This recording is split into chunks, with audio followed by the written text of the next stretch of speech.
Une autre vidéo du coup toujours sur l'allaitement pour vous donner un petit peu qu'est-ce qui va vous aider du coup à mettre tout ça en place. La première chose, le repos et donc du coup l'aide du papa. Les deux vont de pair. Votre corps pendant la grossesse il privilégie l'utérus au détriment de tout le reste. C'est ce qui fait que vous êtes fatigué, que vous êtes carencé, que vous avez éventuellement nausées, vomissements, etc. Euh, une fois l'accouchement passé, votre corps, c'est la priorité au détriment un peu de vos seins. D'accord. Donc, s'il y a eu un accouchement difficile, s'il y a eu une hémorragie, s'il y a eu une césarienne, si ça a été un travail très long, que vous êtes épuisé, votre corps va d'abord récupérer pour lui avant de pouvoir produire du lait. Donc, la fatigue joue vraiment sur votre allaitement. Quand on entend les mamans dire moi j'ai dû arrêter d'allaiter parce que je n'avais plus de lait, et ben il y a une raison de pourquoi j'avais plus de lait. Et très souvent c'est la fatigue parce qu'elles ont repris le boulot, parce qu'il y a un grand devant, parce que le papa a repris le boulot, etc. Donc messieurs, si vous écoutez cette vidéo, s'il vous plaît, je sais que vous avez l'impression des fois de ne pas servir à grand chose avec l'allaitement, mais si, en fait, justement, si vous gérez tout le reste, alors certes, c'est pas, enfin, les couches et tout ça, c'est pas ce après quoi on court, mais l'endormissement, la digestion, les câlins, enfin, tout ça, essayez de prendre le relais pour que la maman, elle est juste, entre guillemets, à donner le sein et à pas gérer tout le reste. Pareil à la maison, les visites. Si elles peuvent vous apporter à manger, si elles peuvent venir vous faire du ménage, si elles peuvent aller faire vos courses. C'est des petites choses comme ça qui vous feront gagner du temps pour vous reposer. Et c'est du temps économisé pour pouvoir mieux vous occuper de votre bébé derrière. Donc la fatigue, vraiment, ça c'est un truc à bannir. Alors vous serez forcément fatigué, hein, vous allez avoir un enfant, vous n'allez pas faire des nuits complètes et tout ça, mais on peut optimiser quand même tout le reste à côté. L'hydratation, ça vraiment, pareil, c'est le deuxième point. Votre lait, il est composé à plus de 80% d'eau, d'accord. Donc, il faut que vous puissiez boire. En temps normal, on est censé boire 1,5 litre par jour. L'allaitement, c'est minimum, mais grand minimum, 2 litres par jour. Vous verrez, à chaque fois que vous mettrez bébé au sein, vous allez avoir soif. Donc pour ça, le repère, c'est vous prenez une grande bouteille d'eau là d'1,5 litre, il faut que vous en ayez bu au moins 1,5 dans la journée. Et vous la prenez tout le temps avec vous. À chaque fois que vous mettez, hop, je mets bébé au sein, vous verrez, vous allez avoir soif. Bah, hop, la bouteille, deux trois golets, et puis je la repose. Je change de sein, même chose. Boum, je reprends la bouteille, deux trois golets. Et je me force comme ça parce que je vous assure que j'ai sauvé plus d'un allaitement juste en se disant, ok, là pendant 3 jours, on fait rien d'autre, on change rien d'autre que je bois 2 litres par jour minimum. Et ça, vraiment, ça va vous aider à produire un peu plus de lait. Ensuite, ça revient un petit peu avec le papa, mais c'est le soutien, c'est-à-dire ne pas vous remettre en question, ne pas introduire de doute, c'est-à-dire que si vous dites mince, mon lait il est peut-être pas assez bien, il y en a peut-être pas assez, etc. Le stress, tout ça va jouer sur vos hormones et donc du coup favoriser la baisse de la lactation.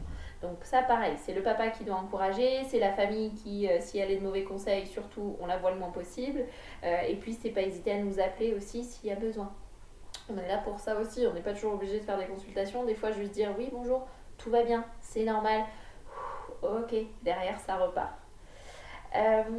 Ensuite, un accessoire. Alors, je suis pas très accessoire pour l'allaitement. Enfin voilà, tout ce qui est soutien-gorge d'allaitement, les coques, les trucs. Enfin voilà, il y en a un peu 15 000 qui servent pas à grand chose, mais il y en a un que vraiment je vous recommande d'avoir avant même d'accoucher. Ce sont les petits coquillages comme ça. Donc ça, c'est des coquillages, c'est Bébé Nacre qui les fait. Vous pouvez les commander sur leur site. Il y en a différentes tailles en fonction de la poitrine de chacune. Hop. Donc il y a soit les coquillages Bébénac, soit j'en ai pas ici, mais il existe aussi les coques Silverette en argent. Les deux sont top, donc ça c'est à vous de voir, le prix est différent, ça c'est moins cher si jamais. Mais voilà, les deux ont les mêmes propriétés cicatrisantes, apaisantes. Ça c'est ce qui va vous permettre de limiter un maximum le risque de crevasse. En fait, ça vous permet, donc vous voyez qu'il y a un petit creux, donc vous allez le mettre directement sur le sein. Le mamelon va venir du coup être là à l'intérieur. Quand vous donnez le sein, quand vous entendez votre bébé pleurer, quand vous pensez à votre bébé, vous pouvez avoir du lait qui sort spontanément. Ce qui fait que du coup, il va se stagner là-dedans et du coup faire comme un cataplasme sur votre mamelon. Votre lait, il est riche en anticorps, donc c'est hyper cicatrisant, hyper hydratant. Donc on le met entre chaque tété. Il vous permet aussi d'éviter les coutures du soutien-gorge, il vous permet le moindre contact, vous verrez avec l'hypersensibilité des mamelons, le moindre contact peut vraiment créer des douleurs, donc irriter un peu. Donc ça permet de vous protéger un petit peu par rapport à ça. Donc ça c'est vraiment le truc que je vous le recommande. Ils vont vous demander de mesurer la taille du mamelon, etc. pour adapter, voir en fonction de votre poitrine, adapter la taille. Les coques Silverette, normalement, elles se trouvent en pharmacie. Alors des fois, il faut les commander en avance parce qu'ils ne les ont pas toujours. Mais voilà, les coques, c'est à peu près 60 €, je crois. Et les coquillages, une trentaine d'euros, grosso modo. Ensuite, ce qui va vous aider aussi, ça va être les techniques de massage. Ça, c'est en cas surtout d'engorgement. C'est-à-dire, l'engorgement, c'est vos seins ont beaucoup produit, plus que ce que le bébé a besoin. Donc, le lait stagne. Ça va créer un œdème, ça va comprimer du coup les canaux de lait, donc le lait va avoir du mal à sortir. Ça va créer une plaque rouge, alors très souvent c'est ici, mais ça peut être n'importe où, et une douleur. Donc ça c'est un signe d'engorgement. La première chose à faire c'est de drainer, donc de vider le sein. Pour ça, il n'y a rien de plus efficace. Je réveille bébé, je le mets au sein, d'accord ? J'hésite pas à venir masser là où il y a la douleur. Les massages, ça peut être simplement comme ça, hop, venir un petit peu stimuler en rotation autour de la poitrine. Ça peut être aussi de l'extérieur vers le mamelon en faisant une pression et on fait bien tout le tour du sein, surtout là où ça fait mal. Ça peut être aussi juste venir faire des petits massages en cercle comme ça sur les points, les petites glandes un petit peu douloureuses ou plus sensibles. Ça peut être aussi apprendre l'expression. Alors l'expression manuelle, c'est pas juste je pince le mamelon, d'accord ? C'est vraiment je vais étirer l'aréole, appuyer un petit peu, puis pincer et revenir vers l'avant. Donc ça, je le refais avec vous parce que souvent vous avez tendance à juste pincer le bout, ce qui fait mal et ce qui n'est pas toujours très efficace.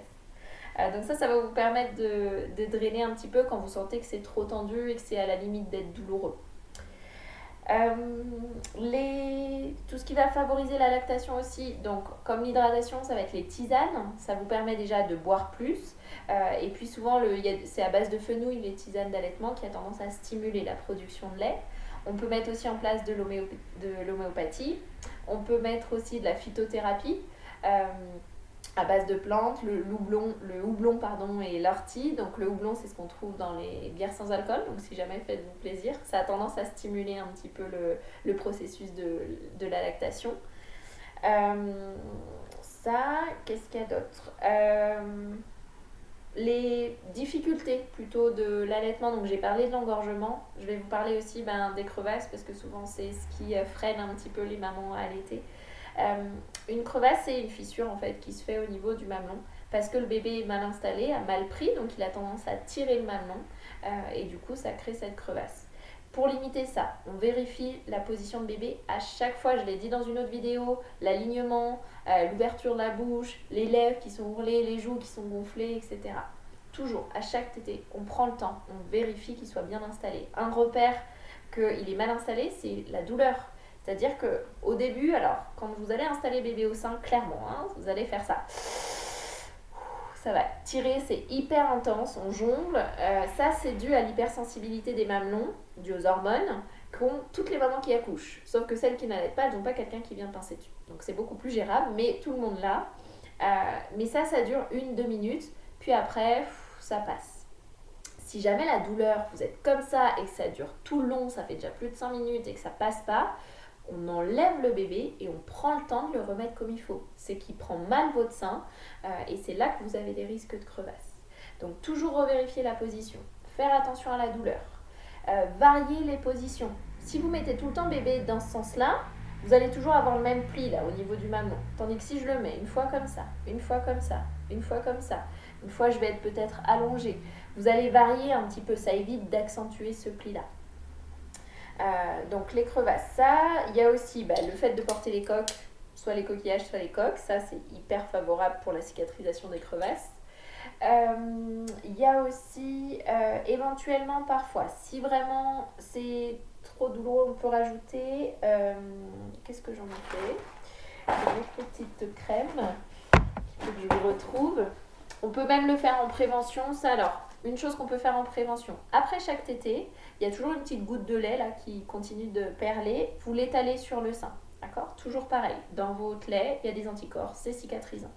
En plus, vous pouvez mettre éventuellement une petite crème. Alors, il y a soit Medicare, comme ça, soit Lancino. Les deux sont... Il y en a une, c'est à base plutôt de miel, l'autre, c'est plutôt à base d'acide hyaluronique. L'avantage de ces deux crèmes, c'est que vous la mettez juste après la tétée sur le bout de sein et il n'y a pas besoin de rincer. C'est-à-dire que la tétée d'après, on n'a pas à laver. On met directement bébé au sein, ça ne craint rien.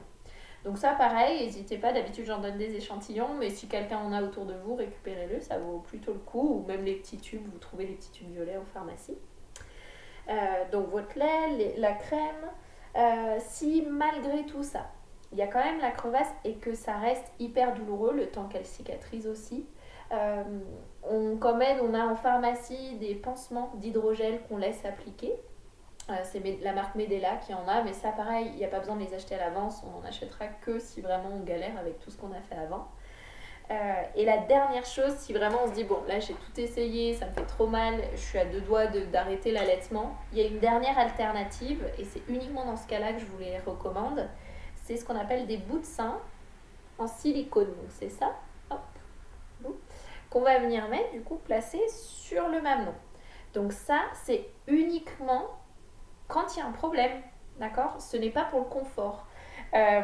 C'est-à-dire que ça peut être si le bébé, par exemple, il y a des femmes qui n'ont pas de bout de sein, c'est plat en fait, donc le bébé, des fois, il galère.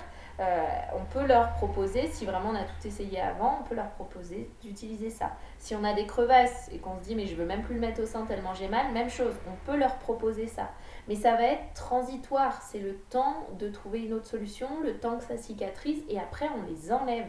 Pourquoi? Parce que ça reste quand même là une matière un petit peu, donc c'est en silicone. Il n'y aura pas du coup l'odeur de votre peau pour le bébé. Le bébé il va stimuler mais par-dessus le plastique, donc enfin le silicone pardon, donc c'est moins efficace sur votre tétée. Donc le risque à terme c'est d'avoir une baisse de lactation si on l'utilise trop souvent. Donc c'est vraiment, n'en achetez pas à l'avance, on en a partout. Moi j'en ai en dépannage ici, il y en a en pharmacie, enfin ça se trouve mais à la minute quoi. Vous avez vraiment pas besoin d'en acheter d'avance. Si vous les avez, gardez-les, mais ça dépendra peut-être quelqu'un. Mais voilà, c'est pas indispensable et c'est pas pour le confort, d'accord? C'est si il y a un problème. Et c'est transitoire. Dès qu'on peut, on essaie de les enlever. Alors après, il y a certaines mamans qui les gardent tout le long et le bébé il s'habitue bien et ça joue pas sur la lactation. Ça arrive aussi, mais c'est pas la première utilisation, d'accord?